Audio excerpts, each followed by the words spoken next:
சொல்லுங்க மேம். நாங்க பிரான்ஸ்டர்னு பாலவாக்கத்துல ஒரு Dress கடை வச்சிருக்கோம். அங்க தம்பி வந்திருந்தா அப்படி மேடம். என்ன பண்ணாரு? மூக்கெல்லாம் இது பண்ணிட்டு அது வந்து சட்டையில துடைக்கிறது இந்த மாதிரியான விஷயங்கள்லாம் அவர் பண்ணிருக்கிறாரு. நான் கேக்குறேன் மேம் நீங்க கேக்குறது இருக்கட்டும் மேம். சட்டை ஃபுல்லா இப்படி கரையா இருக்குது. இது என்ன பழக்கம்? இருங்க சார், எனக்கு தெரியாது இல்ல, அவனை கேட்கணும்ல. கேளுங்க மேம், லைன்ல தான் இருக்கான். கேளுங்க தம்பி. துணி எடுத்துன்னு தானே பண்ணடா, இது துணி எடுத்துட்டு தானே வந்தேன். இல்ல அந்த கடையில வந்து நான் பாக்குறதுக்கு தான் போனேன், துணி அங்க இருக்கல. பாக்குறதுக்கு போனானா இல்ல மூக்கு சிந்துறதுக்கு வந்தானான்னு தெரியல மேடம். இப்ப நீங்க ஒண்ணு வச்சுக்கோங்க, நீங்க ஒரு துணி கடை வச்சிருக்கீங்க. நான் கடைக்கு வந்துட்டு ஒரு மூக்க சைடுல மூடிக்கின்னு அப்படின்ட்டு எல்லாமே வெப் மாதிரி விட்டு சட்டையில ஒட்டி வச்சா நீங்க சந்தோஷமா இருக்கீங்களா? தப்பு இல்ல, நான் சொல்லலையே.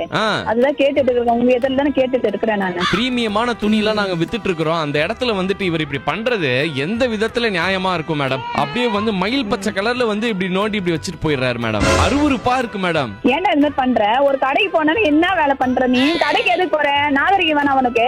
படிச்சதானே நீ, படிச்ச பையன் தானே நீ. பார்த்து வாங்குற துணி மேடம். என்ன பழக்கம் நீ? புதுசா கத்து வரீங்க. பிரபாஸ் நடிச்சது பாகுபலி, மூக்குல இருந்து வந்தா மூக்கு சலின்றா மேடம். இதுக்கு நான் என்ன சொல்லிட்டோம்? அவருக்கு என்ன, உனக்கு என்ன பிரச்சனை? உனக்கு என்னதானே கேக்குறேன்? என்ன பைத்தியரா நீ? சரி அக்கா, டென்ஷன் ஆகாதீங்க. ஹலோ, ஒரே நிமிஷம். உங்க பையன் அப்படிலாம் ஒன்னும் பண்ணல. நான் ஆர்ஜே தீபக் பேசுறேன், ரேடியோல இருந்து. சார் ஏன் சார் கொஞ்ச நேரத்துல ஏற்கனவே இருக்கிற பிரச்சனையே இது பண்ண முடியல சார். இல்ல இப்ப நீங்க டென்ஷன் ஆனதுக்கு பிராய்ச்சித்தமா பிரான்ஸ்ல இருந்து நானே அவனுக்கு வந்து ஒரு துணி வாங்கி கொடுத்துறோம். சைஸ் என்னடா? எக்ஸலாடா.